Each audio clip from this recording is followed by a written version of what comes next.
이상 17장 17절에서 24절 말씀입니다. 2일 후에 그 집주인 되는 여인의 아들이 병들어 증세가 심히 위중하다가 숨이 끊어진지라.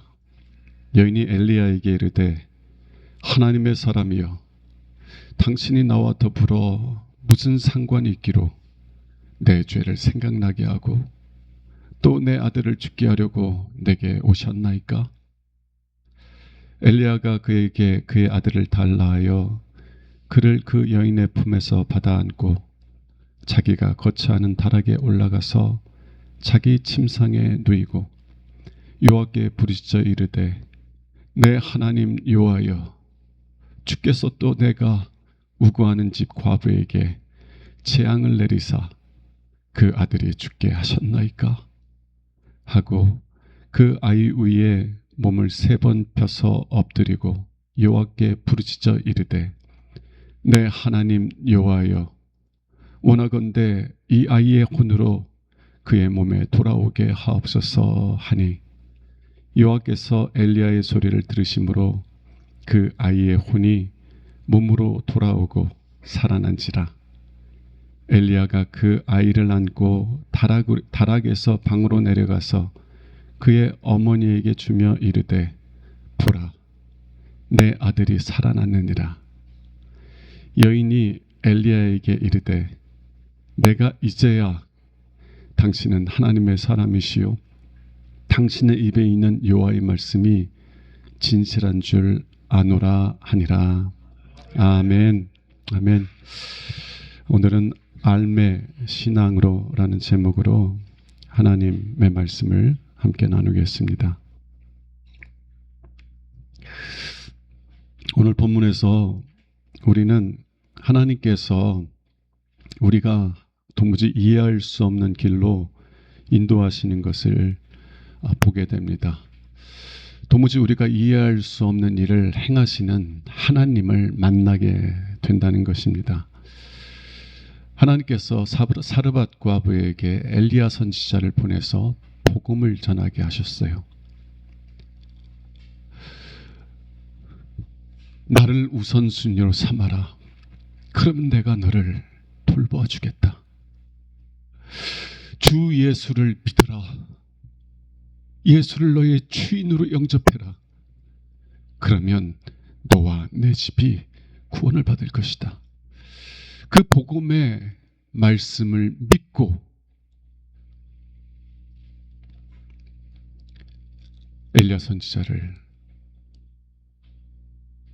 돌보기 시작했습니다. 그때 하나님께서 어떤 복을 내려주셨어요? 약속하신 대로 과부와 그 과부의 어린 아들을 돌보아 주셨습니다. 그런데 그의 아들이 중병에 걸렸어요. 그래서 그 병이 심히 위중하기 시작했습니다. 그리고 마침내는 그 아이가 더 이상 숨을 쉬지 않게 되었습니다. 왜 하나님께서는 그녀와 그녀의 아들을 돌보시겠다고 약속해 주시고 왜 그녀의 아들을 데려가신 것이에요? 이해할 수가 없습니다. 하나님을 모를 때 가뭄이 닥쳐서 자신과 자신의 아들이 굶어 죽는 것도 재앙입니다. 그러나 하나님을 믿고 난 후에 하나님의 돌보심 속에서 살아가는 삶 속에서 아들을 잃는 것은 또 다른 재앙이에요. 가뭄으로 인한 고난은 모든 사람들이 겪는 고난이에요. 그러나 지금은 사르밧 과부만 고난을 겪고 있어요. 그녀의 보호자가 되겠다고 약속하시는 하나님이 주시는 고난이기 때문에 그렇습니다. 그렇다면 사르밧 과부는 하나님을 원망하며 하나님을 떠나갈 수 있었을 거예요. 아니, 나를 돌보시겠다더니 이게 뭐예요? 내가 많은 것 구했어요? 왜 나에게 가장 소중한 내 어린 아들을 돌보아 주시겠다고 하더니 빼앗아 가십니까? 나는 그런 하나님 믿을 수 없어요. 그리고 떠나갈 수 있었을 거예요. 그러나 그녀는요, 그러한 고난 속에서도 하나님의 주권을 인정합니다. 그리고 기도로서 더욱더 하나님께 가까이 나아가요. 하나님께서는 그러한 여인의 믿음을 통해서 그 여인으로 하여금 이제는 내가 압니다 고백하는 믿음을 소유하게 해주신 줄로 믿습니다. 내가 들어서 이해하는 신앙이 아니라 내가 부모님께, 교회 선생님들에게, 목사님께 들어서 아는 믿음이 아니라 내가 직접 만난 살아계신 하나님을 통해서 얻은 믿음. 나를 웅덩이에서, 말할 수 없는 웅덩이에서 나를 건져주신 그 하나님, 그 하나님을 만난 신앙으로부터 나오는 알매 신앙. 하나님께서는 그녀에게 그런 알매 신앙으로 성장시켜 주셨습니다. 오늘 사르밧 과부의 믿음의 고백이 우리의 고백이 될 수 있기를 원합니다. 또한 그녀의 믿음이 우리의 믿음이 되길 원해요. 우리도 알매 신앙으로 성장하는 은혜가 있기를 주님의 이름으로 축원합니다. 오늘 본문을 통해서 몇 가지를 살펴볼 텐데요. 첫 번째는 사르밧 과부는 하나님의 행하시는 일을 이해하지 못했다는 것입니다. 왜 하나님께서 나에게 이러한 아픔을 주시는지, 슬픔을 주시는지 이해할 수 없었다는 것이에요.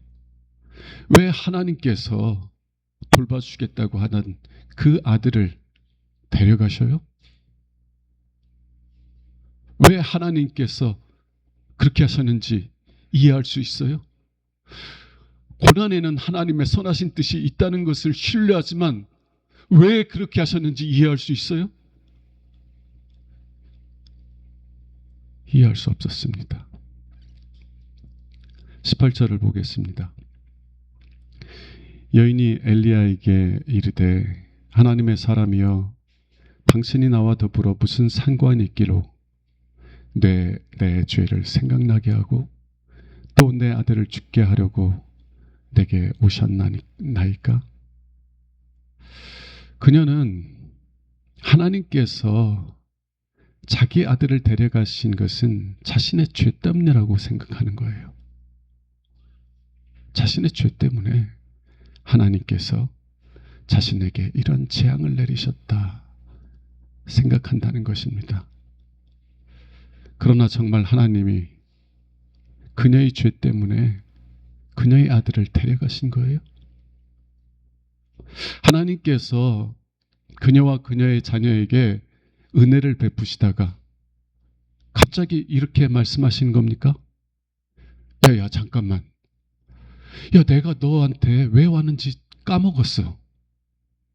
나는 너의 죄에 대해서 심판하러 왔는데 아이고 깜빡 까먹고 복을 줘버렸네. 야, 그래도 청산할 건 청산해야지. 좀 늦었지만 이제라도 너의 죄를 심판해야 되겠지? 그렇게 행하시는 하나님이세요? 우리 하나님이 그런 하나님이시냐는 거예요. 사르밧 과부는 하나님이 행하시는 일을 이해하지 못하고 있었어요. 그래서 하나님께서 왜 우리에게 고난을 주시는지 이해하지 못하는 것은 우리에게, 특별히 믿는 사람들에게 이중적인 아픔을 줍니다. 아픔을 잃는 것 그 자체도 큰 고통이요 슬픔이지만 나의 보호자이신 하나님이 나를 버리셨다는 생각은 우리를 더욱더 아프게 만든다는 거예요. 고난 속에서 믿음의 성도들은 이해할 수 없는 그 아픔들, 측량할 수 없는 아픔들을 겪게 된다는 것입니다. 하나님이 그거 모르시겠어요? 우리가 고난 속에서 이중적인 아픔을 겪게 된다는 것을 하나님이 모르시겠어요? 근데 왜 하나님께서 우리에게 그런 일을 행하시는지 먼저 이해하도록 돕지 않는 것입니까? 먼저 왜 우리를 그러한 길로 이끌어가는지 설명해 주시고, 그리고 우리가 적어도 조금이나마 이해한 다음에 우리를 그런 길로 이끌어 가시지, 왜 이해할 수 없는 그 길로 우리를 이끌어 가시냐고요. 저는 그 이유에 대해서 설명하려고 하지 않습니다. 오늘은 그저 이 과부가 하나님의 뜻을 이해하지 못했다는 거예요. 그리고 그 여인만 아니라 하나님을 신뢰하는 모든 사람들도 하나님께서 행하시는 것을 이해하지 못한다는 것입니다. 어떤 분들은 사르밧 과부의 믿음이 아직 어린 나이의 믿음이기 때문에 이해하지 못한다고 생각을 합니다. 믿음이 더 성장하면, 장성한 믿음의 분량에 이르면, 그러면 하나님께서 행하시는 일들을 이해하고 그래서 더 쉽게 순종할 수 있을 것이라고 생각해요. 그런가요? 믿음이 장성한 사람들은 하나님에 대한 이해가 깊기 때문에 그래서 더 순종하기가 쉽고, 나는 믿음이 작아서 그래서 하나님의 뜻을 잘 이해하지 못하기 때문에 순종하는 게 그렇게 힘든가요? 아니에요. 장성한 믿음의 사람들도 하나님의 뜻을 이해하지 못해요. 20절 한번 봅시다.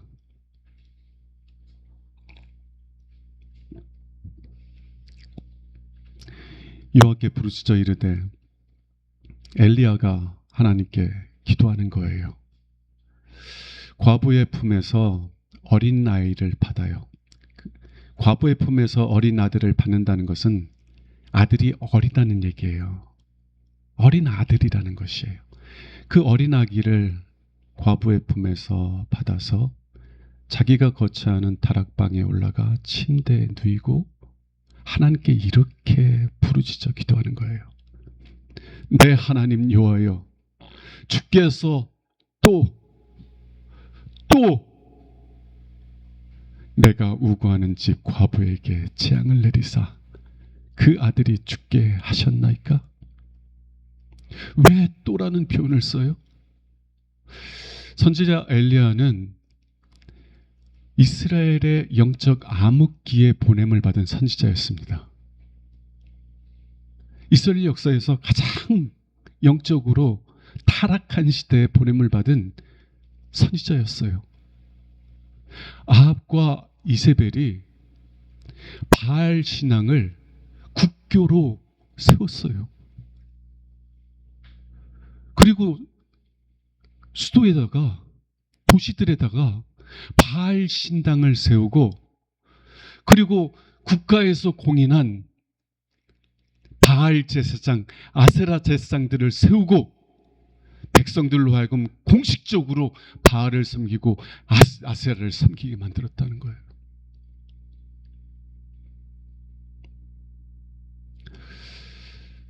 엘리야 선지자가 보냄을 받았던 때는 이스라엘 역사에서 가장 영적으로 부패했던 때입니다.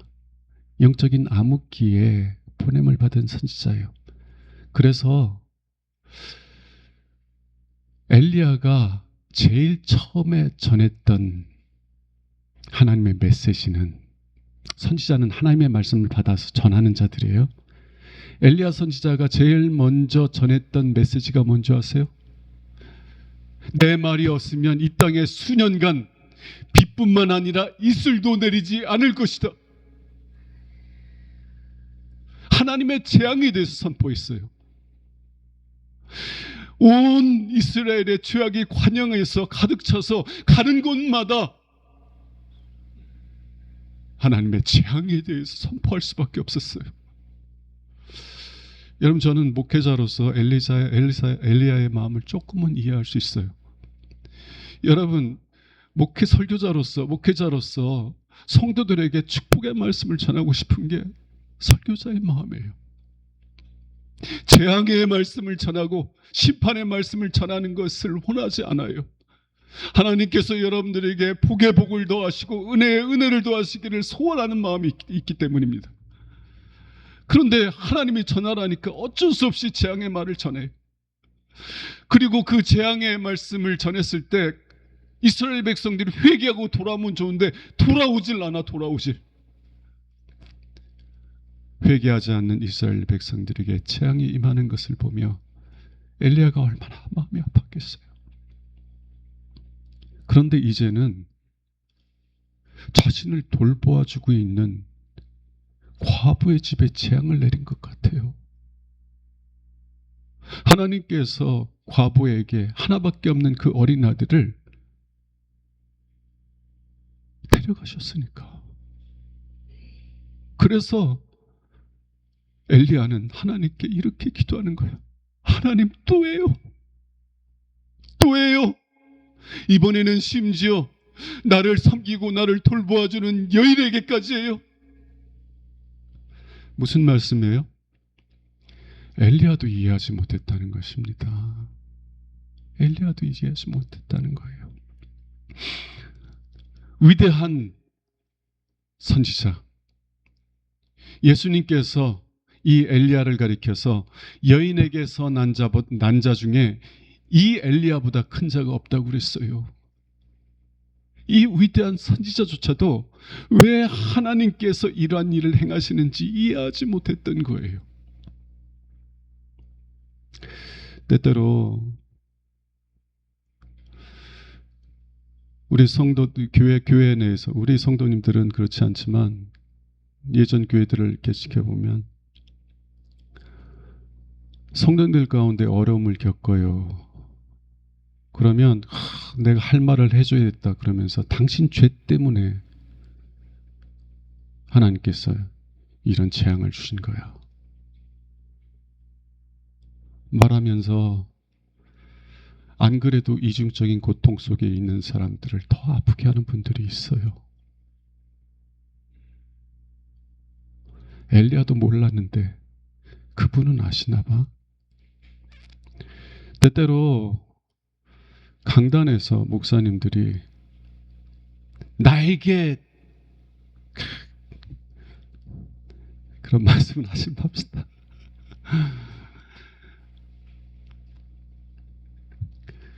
여러분, 엘리야도 이해하지 못했어요. 누구도 이해하지 못합니다. 하나님의 지혜는 우리의 지혜보다 비교할 수 없이 높아요. 하나님은 우리보다 비교할 수 없이 크신 분이에요. 여러분의 어린 자녀들에게 꼭 자녀들이 배워야 될 것을 가르칠 때 아무리 왜 그것을 배워야만 하는지 이해시켜 주려고 해도 이해해요?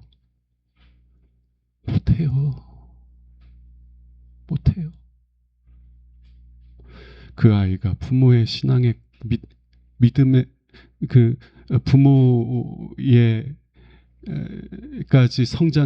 수준까지 성장해야 그나마 왜 부모님이 그때 나에게 그렇게 행하셨는지를 조금이나 이해할 수 있는 거예요. 하물며 하늘보다 높으신 하나님께서 우리를 이끌어 가실 때 누가 하나님께서 행하시는 일을 이해할 수 있겠어요? 이해할 수 없어요. 사르밧 과부도 심지어는 선지자 엘리야도 하나님께서 행하신 일을 이해할 수 없었다는 것입니다. 이것이 제가 오늘 본문에서 보는 첫 번째 교훈이에요. 두 번째 교훈은요, 사르밧 과부는 하나님께서 하시는 일을 이해할 수 없었지만 그럼에도 불구하고 하나님의 주권을 인정했다는 것입니다. 하나님이 행하시는 일을 이해할 수 없었지만 그러나 하나님의 주권을 인정했다는 거예요.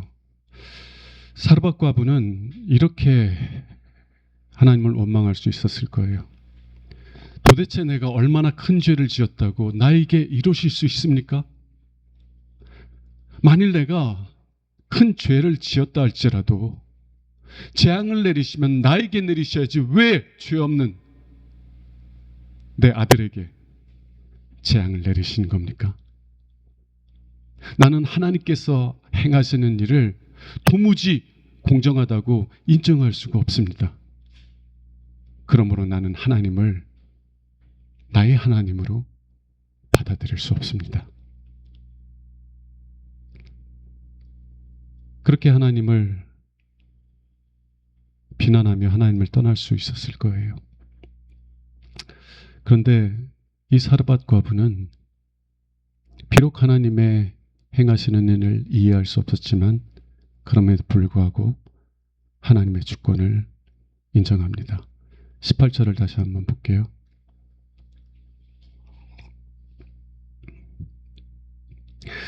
여인이 엘리야에게 이르되 하나님의 사람이여 당신 나와 더불어 무슨 상관이 있기로 내 죄를 생각나게 하고 또 내 아들을 죽게 하려고 내게 오셨나이까. 이 여인은 하나님이 행하시는 일을 이해하지 못했기 때문에 그래서 자신의 죄 때문에 아들이 죽었다고 생각합니다. 다르게 표현하면 아들이 죽은 것은 하나님께서 행하신 일이라는 사실을 인정한다는 거예요. 자신의 죄에 대해 심판하시는 하나님의 주권을 인정한다는 것이에요. 어떤 분들은 슬픔 속에 있는 분들을 위로하기 위해서 그들에게 일어난 고난은 하나님과 전혀 관계가 없다고 이야기를 합니다. 야, 하나님이 네 죄 때문에 너를 심판하신 분이냐? 하나님 너를 심판 안 하셔. 당신이 겪는 고난은 하나님과 전혀 상관이 없어 라고 말해요. 그거 되게 위험한 일입니다. 왜냐하면요, 하나님과 상관이 없으면, 고난이 하나님과 상관이 없으면 그 고난에는요 아무런 의미나 목적도 없게 되기 때문에 그래요. 내가 지금 겪는 고난이 감당할 수 없는 큰 아픔과 슬픔을 가져오지만 그럼에도 불구하고 이 고난 속에 하나님의 선하신 뜻이 있음을 신뢰할 수 있을 때 인내할 수 있는 것입니다. 근데 고난이 하나님과 전혀 상관이 없어. 그냥 운이 없어서, 재수가 없어서, 그래서 내가 이런 어려움을 겪는 거야?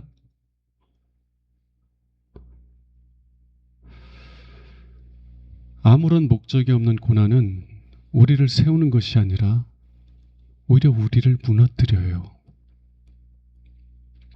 믿음의 사람들은 비록 왜 하나님께서 고난을 허락하셨는지 이해할 수는 없었지만 그러나 고난이 임할 때마다 그 고난은 하나님께로부터 온 고난이라는 사실을 인정했습니다.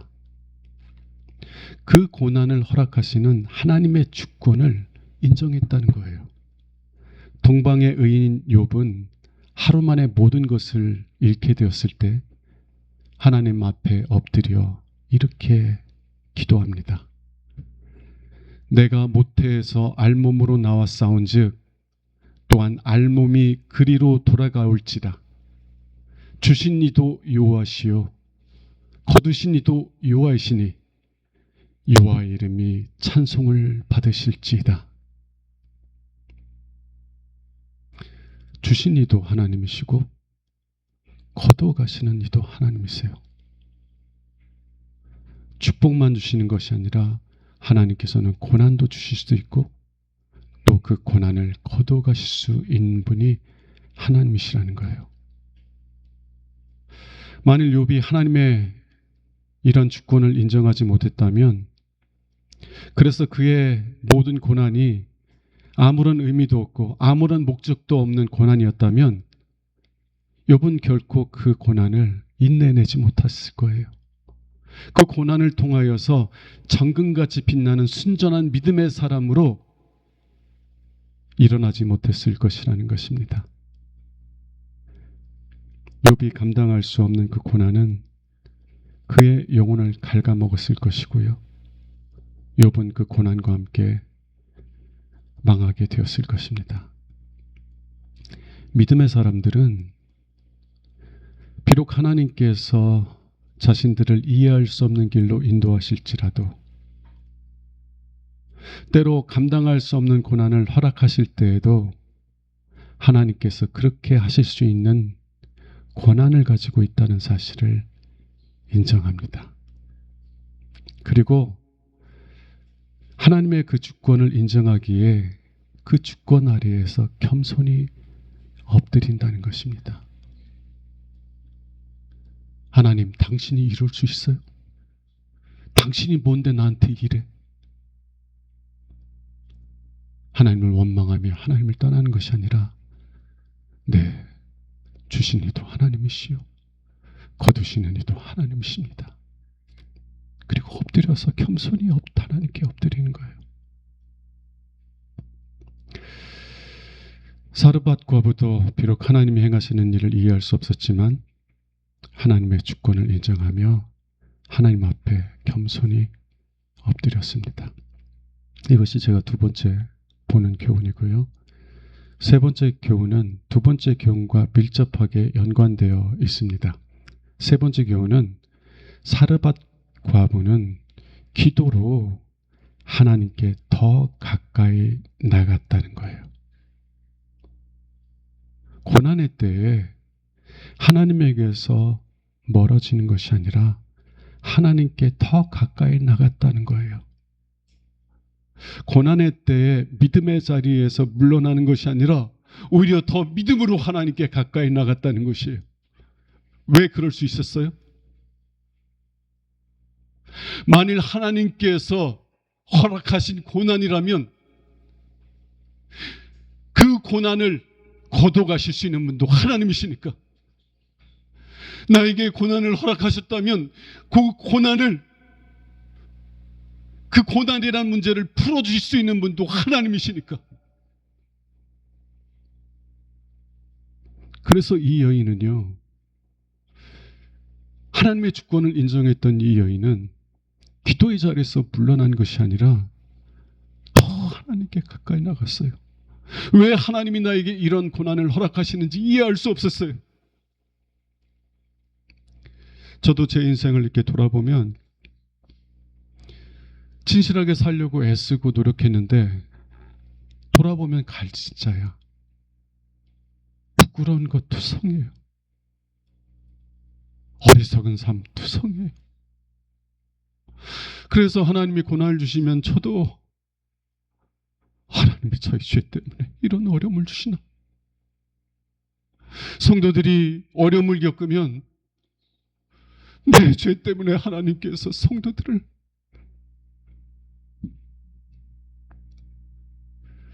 내 죄만 보여, 내 죄. 왜 하나님께서 이런 일을 행하시는지 이해하지 못해요. 그럼에도 불구하고 하나님 앞에 기도로서 가까이 나가고 기도함으로 엎드리는 것은 이 문제를 주신 분도 하나님이시요 이 문제를 풀어줄 수 있는 분도 하나님뿐이시라는 걸 알기 때문에 그래요. 하나님의 주권을 인정하는 것과 기도로서 하나님께 가까이 나가는 것은 밀접하게 연관되어 있다는 것이에요. 그러므로 여러분이 고난의 때 기도하지 못한다면 여러분들이 하나님의 주권을 인정하고 있는지를 돌아보세요. 욥의 신앙처럼 주신 분도 하나님이시요 거두시는 분도 하나님이심을 믿습니까? 여러분, 때때로 인정하고 받아들이기 힘든 것 중에 하나가 사람들과의 갈등의 문제예요. 우리는 천사들이 아니어서 교회 내에서도 갈등이 일어납니다. 여러분, 어떤 사람 때문에, 어떤 성도 때문에 내가 마음에 깊은 상처를 입어요. 혹은 직장에서 같이 일하는 동료로 인하여서 내 마음에 상처를 받습니다. 그럼 여러분 어떻게 반응하세요? 화나죠. 우리가 천사가 아니라 사람 이상 화나요. 아프니까. 그런데 믿음의 사람들은 그 사람을 만나게 하시고 그 사람으로 인한 이런 아픔을 겪게 하시는 것은 우연이 아니라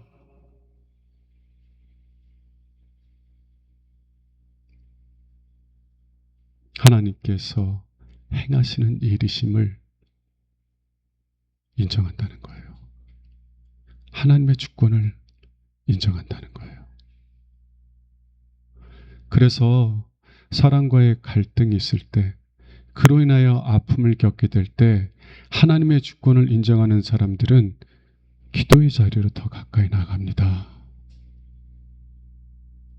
여러분들 기도하세요? 그러한 아픔을 겪을 때 여러분은 믿음의 자리로, 기도의 자리로, 말씀의 자리로 더 가까이 나가세요?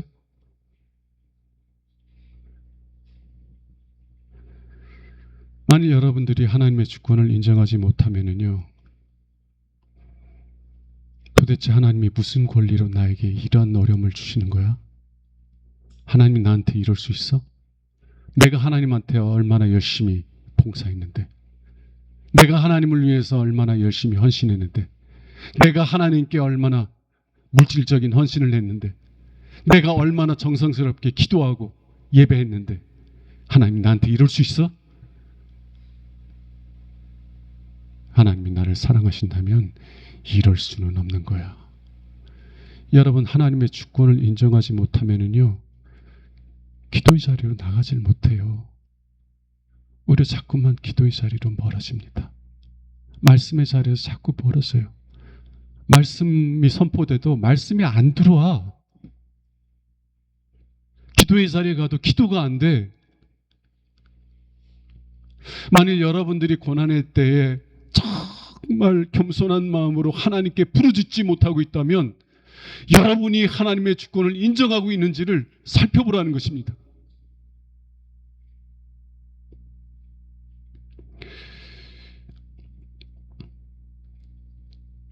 이 사르밧 과부는 왜 하나님께서 이러한 일을 행하시는지 이해하지 못했어요. 그러나 그녀는 하나님의 주권을 인정했기에 기도로서 더 하나님께 가까이 나간 줄로 믿습니다. 자, 그러면 하나님께서는 왜 사르밧 과부에게 이러한 고난과 아픔을 주셨는가? 우리는요, 고난이 끝난 다음에나 하나님께서 우리에게 회복의 은혜를 주셔야만, 하나님께서 이걸 주시려고 나를 이 길로 인도하셨구나 라는 것을 깨닫게 돼요. 자, 하나님께서 사르밧 과부의 기도를 들으시고 엘리야 선지자의 기도를 들으시고 죽었던 아들을 다시 살려주셨을 때, 죽었던 아들을 다시 돌려받게 되었을 때, 이 사르밧 과부는 24절에서 이렇게 고백합니다. 24절 한번 볼게요. 여인이 엘리야에게 이르되 내가 이제야, 당신은 하나님의 사람이시요 당신의 입에 있는 여호와의 말씀이 진실한 줄 뭐하노라? 아노라. 내가 이제야 아노라. 나는 지금까지 부모님이 말해줬기 때문에 하나님이 계시다는 것을 믿어왔어요. 교회 선생님들이 가르쳐 주셨기 때문에, 목사님이 가르쳐 주셨기 때문에 하나님은 살아계시고 나를 사랑하신다는 말을 믿어왔어요. 그러나 이제는 내가 들어서 아는 것이 아니라 내가 직접 보았기에, 직접 경험했기 때문에 내가 아나이다. 하나님이 주시기를 원하는 것이 무엇이에요? 하나님께서 우리에게 고난을 허락하셔서 그 고난을 통해서 주시고자 하는 것이 무엇이에요? 하나님께서 우리가 고난 속에 있을 때 어떠한 어려움을 겪는지 모르시기 때문에 고난을 주시는 거예요? 아니요, 하나님도 너무나 잘 아세요. 고난 속에서 우리가 이중적인 고통을 겪을 것이라는 것을 너무나 잘 아세요. 그럼에도 불구하고 그 고난을 허락하시는 이유는 이 여인의 믿음처럼 우리의 믿음이 순전한 믿음이 되시기를 원하시기 때문에 그렇습니다. 여러분, 하나님의 모든 은혜는 믿음으로 받는 것이에요. 믿음은 입을 벌리는 것과 마찬가지예요. 부모님이 어린 자녀에게 밥을 먹일 때 입을 벌려라, 입을 벌려. 입을 벌리되 활짝 벌려라. 왜? 많이 주고 싶으니까. 입을 크게 벌려. 그래 내가 푹 벗어주지. 입을 벌려. 믿음은 하나님을 향해서 우리의 영혼의 입을 벌리는 것이에요. 하나님께서 은혜를 부어주시기를 원할 때 아멘 하고 받아들이는 것이 믿음이에요. 그리고 이 믿음은 마지막 날에 하나님으로부터 영광과 존귀와 칭찬을 받게 하는 것인 줄로 믿습니다. 하나님의 모든 은혜와 모든 영광을 받는 통로가 무엇이냐면 믿음이에요. 믿음이 순전할수록 우리는 하나님의 은혜를 은혜로 받아들이기 시작하고 하나님의 축복을 있는 그대로 받아들일 수 있게 되는 줄로 믿습니다. 그래서 사도 베드로는 믿음을 없어질 금보다 귀하다고 말하는 거예요. 왜? 하나님께서 고난이 우리를 이중적인 슬픔과 아픔을 겪게 하실 것을 잘 아시면서도 왜 그 고난을 허락하세요? 금보다 귀한 믿음을 주시기 위한 것이에요. 내가 예전에는 귀로 들었사오나 이제는 눈으로 보옵니다라는 믿음을 주시기 위함이에요. 부모님 가르쳐줬기 때문에 믿는 게 아니라 이제는 내가 직접 하나님을 만났기 때문에 내가 하나님을 믿는 것입니다. 여러분, 이 믿음을 가졌을 때 우리의 삶이 어떻게 변하는지를 한번 봅시다. 히브리서 13장 6절에서는 이렇게 말합니다. 돈을 사랑하지 말고 있는 것을 족하게 여겨라 라고 말한 다음에 6절에서 뭐라고 말씀하냐면 우리가 담대히 말하되 주는 나를 돕는 이시니 내가 무서워하지 아니하겠노라. 사람이 내게 어찌하리요. 여러분, 하나님이 여러분을 도우시는 하나님이신 것을 아세요? 정말 아세요? 그러면 여러분, 더 이상 여러분은 사람을 두려워하지 않기 시작할 거예요. 하나님이 나를 돕는 자이신 것을 내가 아는데 내가 왜 사람들을 두려워해?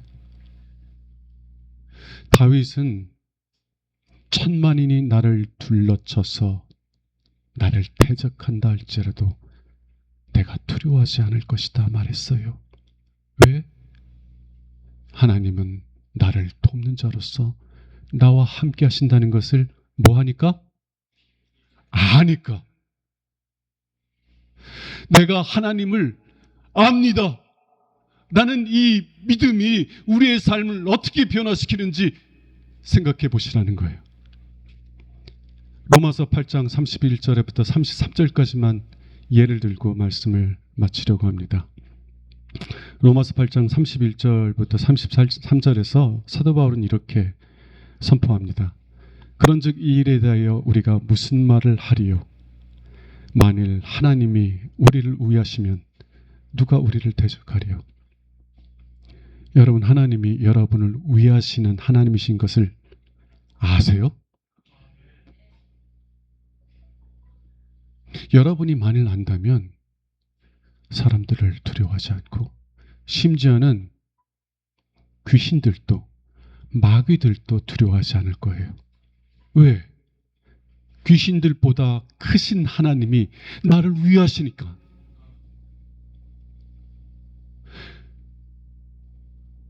온 세상보다 크신 하나님이 나를 돕는 이신데 누가 나를 대적해? 또 32절에서는 자기 아들을 아끼지 아니하시고 우리 모든 사람을 위하여 내주시니까 어찌 그 아들과 함께 모든 것을 우리에게 주시지 않겠는가? 여러분, 하나님께서 당신의 아들을 아끼지 아니하시고 여러분을 위해서 내주셨다는 것을 아십니까? 아세요? 그럼 여러분들은 더 이상 염려와 근심에 지배당하는 삶을 살지 않을 거예요. 하나님을 신뢰하는 사람들도 염려하고 근심해요. 그러나 하나님의 사랑을 아는 사람들은 그 염려와 근심에 지배당하지 않는다는 것입니다. 또 33절에서는 누가 능히 하나님께서 택하신 자들을 고발하리요? 의롭다 하시는 이는 하나님이시니. 여러분, 사람들의 비난이 우리의 영혼을 상하게 만들어요. 그죠? 나도 알지 못하는 사이에 사람들이 하는 뒷담화가 내 마음을 상하게 만듭니다. 그것뿐인가요? 마귀는요, 우리 양심을 통해서 우리를 정죄해요.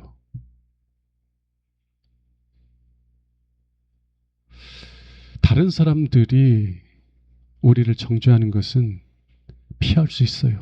그 사람들 안 만나면 돼. 그죠? 근데 내 양심이 나를 정죄하는 것을 어떻게 피해?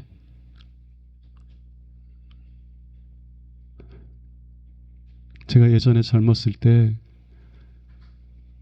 자기학대에 빠진 적이 있었어요.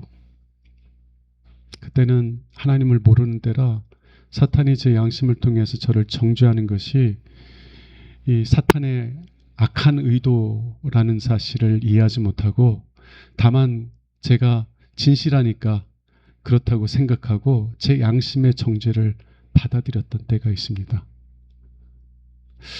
제 양심의 정죄를 듣고 견딜 수가 없으니까 제가 그러지 않으려고 얼마나 몸부림쳤는지 모르겠어요. 나는 그런 사람 아니야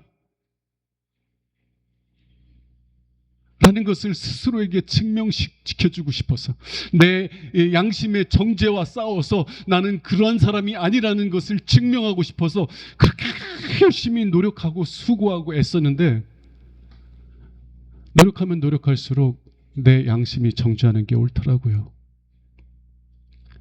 그래서요, 저는 한때 저를 죽이고도 싶었어요. 왜냐하면 나를 죽이지 않고는 그 양심의 정죄에서 벗어날 수가 없기 때문에. 그런데 여러분은 하나님께서 독생자 예수 그리스도를 통해서 여러분의 모든 죄를 다 씻어주시고 여러분을 의롭다 하신 것을 아십니까? 알아요? 만약 여러분이 안다면 사탄이 여러분의 양심을 통해서 여러분을 정죄할지라도 능히 대적하고 물리칠 수 있는 줄로 믿습니다. 아니, 오히려 사탄이 양심을 통해서 여러분을 정죄할 때에 단순히 사탄을 하나님의 말씀으로 물리치는 것뿐만이 아니라 내가 그렇게 정죄받을 수밖에 없는데 하나님께서 나 같은 죄인을 위해서 독생자를 내어주심으로 나를 의롭다 하신 그 은혜를 더욱더 찬송하게 될 줄로 믿습니다. 이것이 할매 신앙이에요. 부모님으로부터, 선생님으로부터, 목사님으로부터 들어서 배운 지식이 아니라 내가 살아계신 하나님, 특별히 고난을 통해서 나로 하여금 하나님을 알게 하시는 하나님을 만나게 되었을 때 갖게 된 알매 신앙, 알매 믿음입니다. 하나님께서 왜 우리를 이해할 수 없는 곳으로 이끌어 가세요? 이러한 알매 믿음, 알매 신앙에 사람으로 세워주시기 위해서가 아닙니까? 만일 여러분들이 고난 속에 있다면 하나님의 주권 아래에 겸손히 엎드리십시오. 때가 되면 하나님께서 그 고난을 통해서 여러분들이 이전에 이해하지 못했던 그런 알매 믿음, 알매 신앙을 세워주실 것입니다. 기도하겠습니다. 하나님 아버지, 하나님께서 행하시는 일을 이해하지 못하겠습니다. 왜 우리에게 이러한 어려움을 주시는지, 왜 우리가 보기에 좋아 보이지 않은 길로 인도하시는지 우리는 이해하지 못합니다. 그럼에도 불구하고 하나님의 주권을 인정하며 하나님 앞에 겸손히 엎드려 부르짖습니다. 우리를 향하신 하나님의 선하신 뜻을 이루어 주옵소서. 알매 신앙에 이르게 하옵소서. 우리 주 예수 그리스도 이름으로 감사하며 기도합니다. 아멘. 찬송가 90장은